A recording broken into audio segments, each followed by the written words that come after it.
70 million acres of wide-open possibilities. Nevada is untouched. A place where the desert comes to life, the ground holds the history, and nature perseveres. I want to be able to feel comfortable if my children, my grandchildren were eating this. I hear some secrets of gardening in the desert. Basically, at the beginning of the class, we tell everybody it's not a serious yoga class. It's more of a stretching with a petting zoo kind of thing. I share a yoga class with some mountain climbers. Now, for me, that's pretty good. Yeah, that is a good shot. Let's see what you got. All right, see if I can do what I did last time. I try my hand at archery. You know, I've been bungee jumping in Africa. I've jumped out of planes. I've been scuba diving, but there's something about doing a zip line. There's no anxiety. It's just pure bliss. And I zipline my way down from the top of Bootleg Canyon. Pretty spectacular, isn't it? Nevada's like that. I'm John Burke. Join me as I explore the 7th largest state in the nation, here on Outdoor Nevada.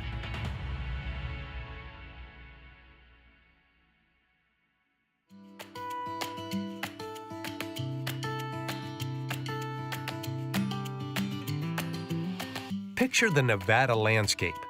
Barren desert, sandy dunes, or maybe sun-blasted rocks scorching under a cloudless sky. Now, add to that image, in the earth below, the fiery sunset pink of a desert rose. There's life out here, and a lot of it is green. There is a misperception that Nevada is just the desert. You can't plant anything, you can't make it look good. Well, at the University of Nevada Cooperative Extension, they are on a mission to shatter that myth. The UNR Cooperative Extension has been serving the area for over 100 years and owes its founding to the Morrill Act of 1862, signed into law by President Lincoln. Angela, hi. Hey, John, how are you doing? I am doing great. I'm so excited about being here. I'm just so into all this right now. Oh, I'm glad to hear Meeting that. somebody like you just makes my day. Tell me more about where I am in this center. Okay, this is the University of Nevada Cooperative Extension site. And Cooperative Extension is a college in the College of Ag of UNR. We teach people who otherwise would not have access to university research-based information. People can come here, listen to us, get free fact sheets, and know that we're not going to try to sell them anything. So you're doing more than just making yards and the desert look good. We have so many programs. Well, first, we have 3 divisions. We have health and nutrition, which works with nutrients and dining, and there's a lot of dietitians there. Then there's children, youth, and families, and that's where 4-H is. And then there's water, horticulture, and natural resources. So we do, in my team, Master Gardeners. We have 250 certified Master Gardeners. The Master Gardeners are volunteers, community members dedicated to guiding local gardeners and passing along their wisdom. The Extension welcomes school classrooms, visitors from rest homes, and all walks of life in between. Angela, I am shocked by the energy of this place and all the things that are going on. It's incredible. Right now, what we have is a field trip with children from Stuckey Elementary School, and they are taking this field trip learning about balance of nutrients in the desert, balance of water, looking at the soil that we really must have, and then looking at the difference between being a pollinator and being a pest. And not one of them is bored. They're all having a blast. Oh, heck yeah. Hey, tell me about, what is this here? Okay, well, this is our youth horticulture garden. All the material in here was donated. It was built by volunteers. What's in there? Well, right now, there's a lot of members of the cabbage family. So that's broccoli, cabbage, cauliflower, Brussels sprouts, turnips, and so forth. Take a lot of water? Not so much. You know, they take, you know, more water than a cactus, certainly, but not as much as some other things do. You know, we advise people not to grow celery here, because celery just takes an enormous amount of water, and it never looks as good as the stuff you can get at the store. How do you keep the rabbits out? Well, I guess you got a fence here, yeah? Well, we have a fence as if the rabbits paid attention to that. What we do when we first plant things is we put a layer of what's called floating row cover. And the idea is rabbits, as a rule, will not eat what rabbits cannot see. Beautiful. The beauty of the desert springs up in these grounds, sometimes unexpectedly, in the form of agave, milkweed, and flowers like the desert bell. Perennial plants are grown here as well, all with techniques centered around one key word: natural. If a plant is a perennial, it means that it can flower and produce fruits of some sort or other over several years. Seeds drop, and the parent plant continues. So you get parent plant plus its offspring. And so that can go on for years, as opposed to an annual, which, hey, you planted this year, it's going to flower this year, it's going to die That's this what year. you get. Talk to me about mulch and compost and how all that plays in. Okay, well, mulch is simply something that you lay on the top of the soil. And think about insulation in your roof. It helps to hold the cool in the summer and the heat in the winter. Well, that's the same thing that mulch does. But it also helps moisture, and it also keeps down weed seeds. So it serves a lot of purposes. But then compost is something else. Compost is the finished product of decomposition of vegetable material. And when I say vegetable, I mean green material. You know, potato peels, apple cores, you know what I'm talking about. We put that in and we cook it. And in fact, what the things we have in the back here is a demonstration of about 5 different types of composters. What about natural, all natural? You use pesticides here? How does it work? Well, we don't use pesticides here. We try very hard to use what are called cultural practices. So we try to keep the plants from experiencing real drought stress by amending the soil and putting mulch down. So when it comes to pesticides, and obviously you don't use them, everything's natural, what are some things you can use on your plants? Soap and water. Really? I want to be able to feel comfortable if my children, my grandchildren were eating this. The UNR Cooperative Extension is a place of learning, conservation, and science. But it's also a place where beauty survives, even in the harshest of environments. A place as beautiful and as special as this wouldn't be complete without a rose garden. How fortunate for us that we have one. And we are sitting in the middle of it. We have, I don't know, 20 or 30 different varieties of roses, and they are just so gorgeous. They don't have any flowers now because they've been pruned down, and you do prune them so that they will flower more abundantly come late People don't spring. think of roses in the desert. Yeah. You know, roses are so hardy, and if you amend your soil with compost and you make sure that it's kept evenly moist, not wet, and you have a layer of mulch over it, well, what you're doing is protecting it from excess heat, because it's that root system that we never think about, but we really must. Now, there is so much going on here. It bends the mind. Let's just go down a menu. I mean, you've got perennials, you've got a cactus garden, we've got the rose garden. What else? We have the herb farm and the herb garden. We have the native plants, agaves and aloes. We have the children's gardens.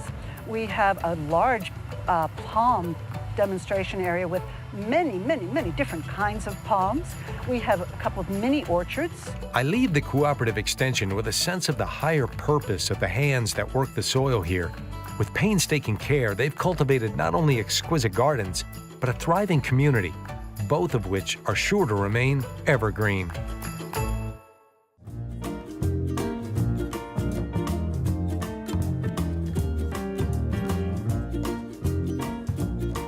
Sometimes on this show, you'll hear me say, today I'm going to do something I've always wanted to do.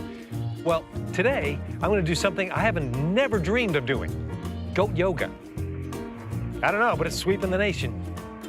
We've all heard of the powerful relationship between yoga and well-being. Now, bring in some baby goats, and you're in for a completely different experience. And you guessed it, it's called goat yoga. David, what a blast this is. It's so nice meeting you and having me out here Thanks for today. coming out. Really appreciate it.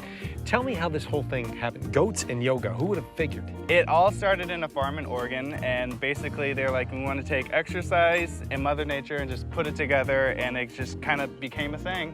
And we saw it. We had a bunch of friends tag us on Facebook with a post, and we're like, well, I mean, we can do that. We have goats, and we have people who know yoga, so why don't we try it? And so we did. And what has the response been?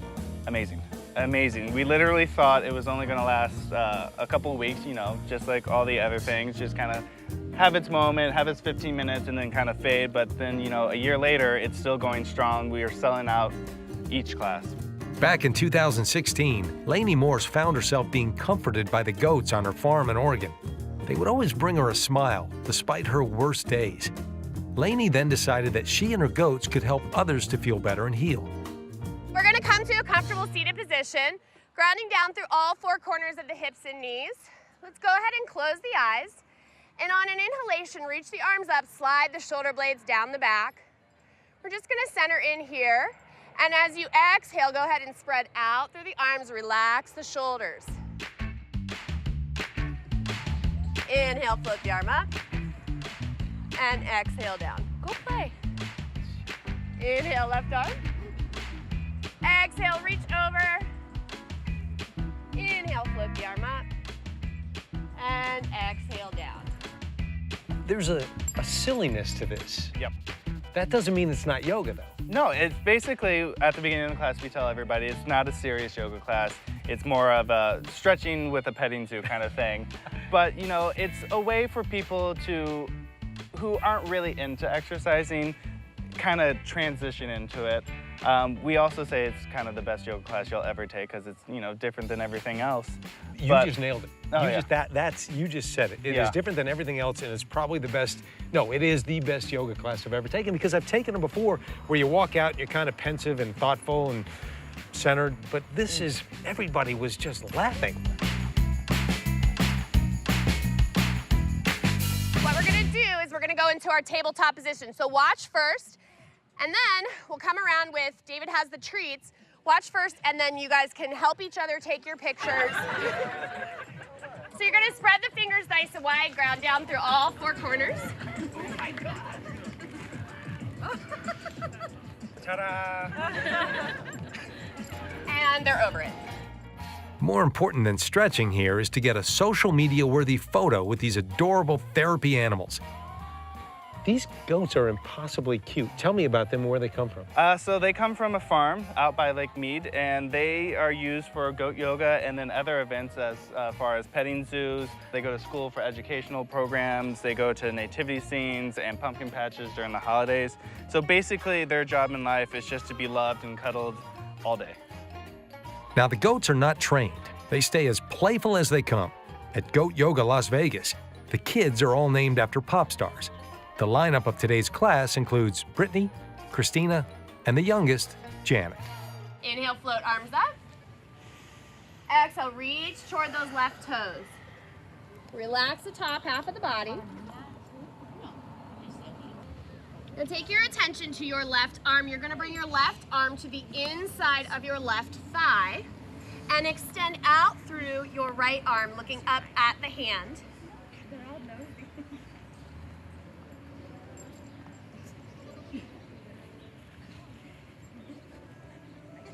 If people are wondering about the cleanliness of coming here, there is an effort to make sure that is happening. With the baby goats, you know, nature happens with all animals, but luckily with them, it's easy to clean up the little pellets. You just scoop it up and go. And wipe it down if it happens on your mat, or we can give you another mat if you like. But we also let people know, you know, this is an outdoor nature class. A little bit of dirtiness will happen.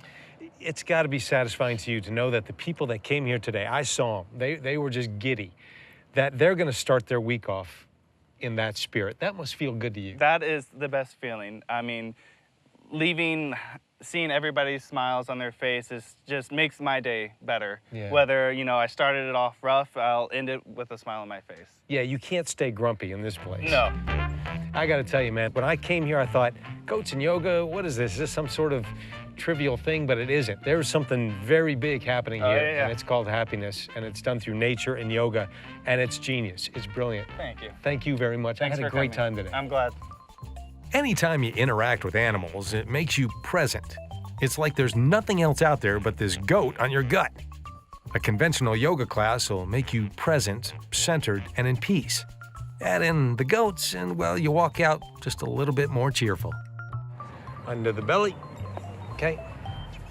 I'm getting you. Here you go. Thank you. Alrighty. And then Do you ever watch PBS? Did you sign a release? Oh, yeah. Oh, you drink so fast. Okay, now tell me when you've ever done yoga like this. You haven't. Tell me when you've ever had an experience like this. You haven't. And the two together are brilliant. It's a brilliant idea. and completely effective. Everybody's walking out of here so happy, including the goats. Brittany's hungry.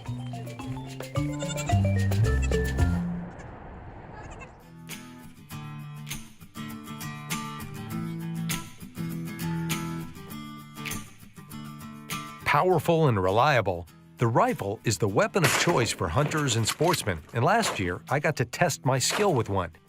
Today, I want to test a different set of skills with an entirely different range sport. I'm back at the Clark County Shooting Complex for my second visit, this time to try out some archery. Come on, who's with me? 2,900 acres of nonstop activity comprise the Clark County Shooting Range.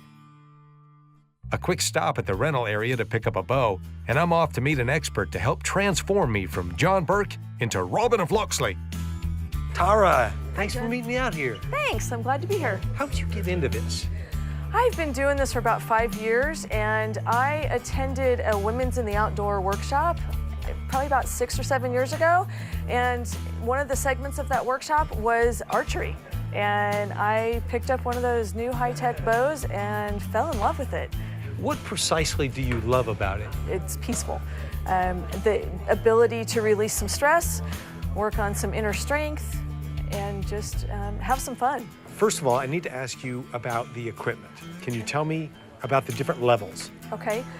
We're going to be shooting a basic bow today. It is a very basic compound bow. It's got a couple of wheels on it, but it doesn't have any sights. And so it's basic beginner bow. It has a very light draw pull on it, very low weight poundage.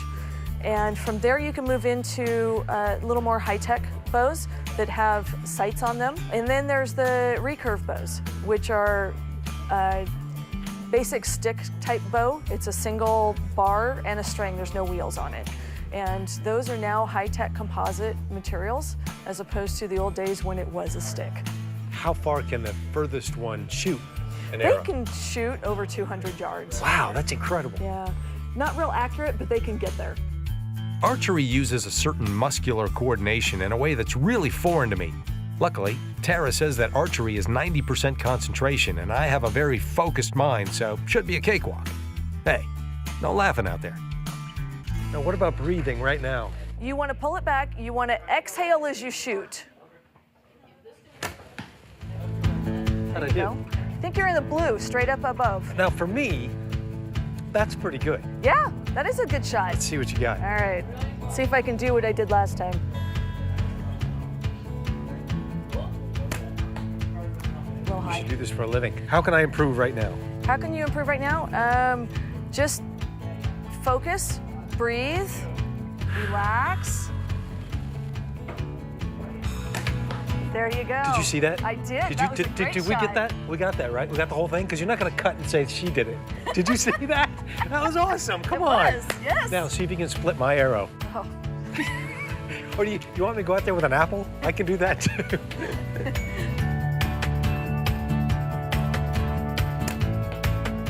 Almost split your arrow. How far away is that target? That's 15 meters. 15 meters. Yep. Can I tell you how satisfying this is? I had no idea. And now I've got a whole new thing in my life that I have to proceed with because this is, I totally get it. Archery requires precision and control of the whole body. The arm aims, but every small motion can affect the shot. The right muscles need to be taut and others relaxed. Breathing needs to be controlled and the nerves stilled. Tara wasn't kidding about concentration, and yet the experience is very zen. What do you do about wind? Do you adjust for wind? You do adjust for wind. If it's a real windy day, depending if you're just out here for fun, you can do a manual adjustment and just use a different focal point. So just hold over a little to adjust for the wind. How do you know when somebody gets hooked on this? They go buy a new bow. Really? I don't need a new bow. I'm hooked with this one. Is this right? Everything looks good? Yeah, that looks good. All right. Compound bows like this one fire arrows at up to 330 feet per second, closing the gap between shooter and target in the space of a breath. So 3 fingers. Mm-hmm. Bend the forearm. Yep, anchor it at your corner of your mouth.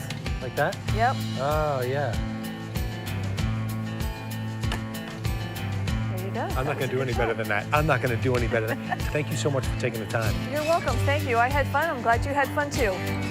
Maybe the greatest part of the experience today has been looking around and seeing so many other archers trying it on for size. Men and women, kids and adults, anyone can pick up a bow and quickly learn archery. To master the skill, you'll have to return again and again, but that's no complaint. Archery is something I've never done before, and I came out here today on the first time and had a blast. Can't say enough about it as an outdoor activity.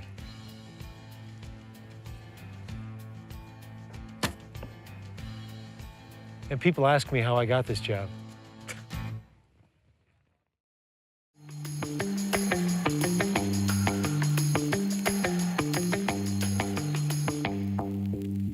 Bootleg Canyon, just outside of Boulder City, has a reputation for some just incredible mountain biking, and it should.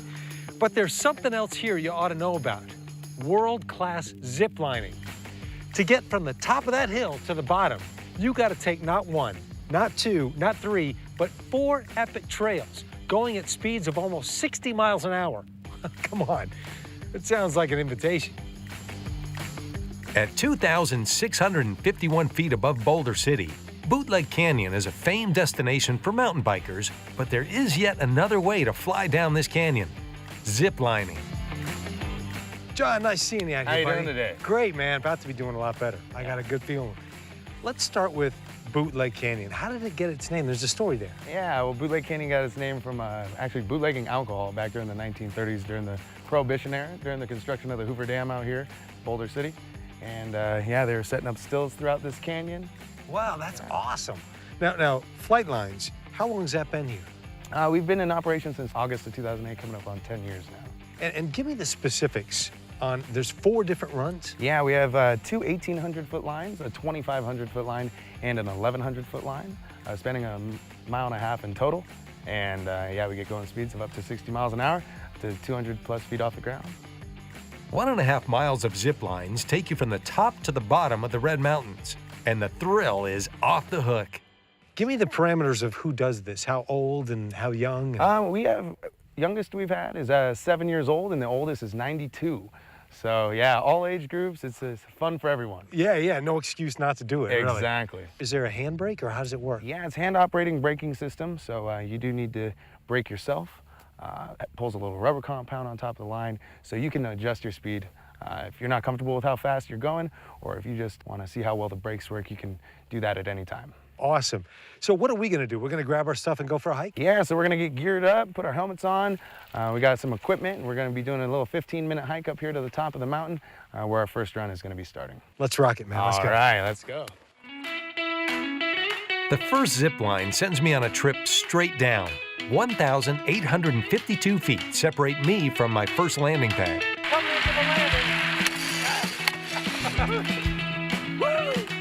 Okay, plot twist. The second zip line has a bit of a dip for building up speed. Makes it that much more exciting. The hike up to the top of zip line number 3 reveals an amazing view of the valley, and spotting wildlife could be an extra thrill. Being so close to Nevada's rugged nature adds another layer to this adventure. All right, I'm 2 for 2. I haven't messed up yet. I got 2 more to go. You know, I've been bungee jumping in Africa, I've jumped out of planes, I've been scuba diving, but there's something about doing a zip line. There's no anxiety, it's just pure bliss. And this is a world-class course. I've never seen one better. You know, Boulder City is quickly becoming a mecca for outdoor sports like this. It just keeps getting better. The longest and trickiest of this course, zipline number 3, will shoot you 2,545 feet through the mountains. These reinforced cables can support the weight of a semi-truck. The relaxing ride down just gets me more excited for the last leg. That was leg number 3. Successfully completed, I might add. And that is just about 90 feet shy of a half a mile, just on that leg alone. This is like having a really good dream, over and over and over. With only 1,125 feet of cable to go, I'm about 25 seconds from the finish line. Ready, set, go.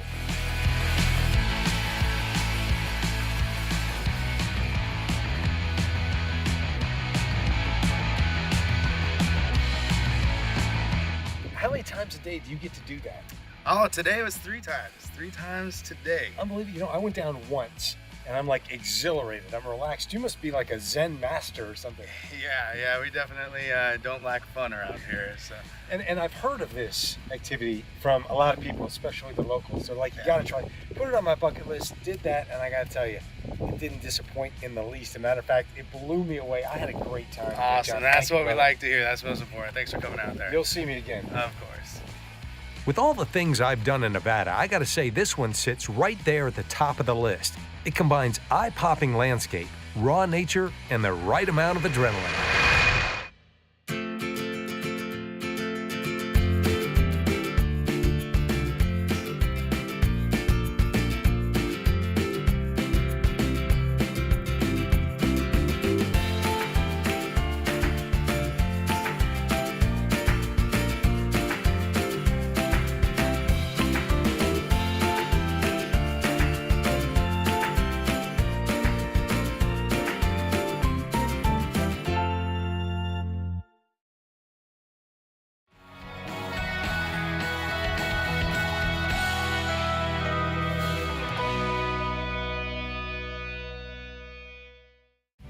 Support for Outdoor Nevada comes from Jaguar Land Rover Las Vegas and Jaguar Land Rover Reno, inspiring the spirit of adventure with confidence in any terrain or conditions. Information at jlrlv.com or jlrreno.com.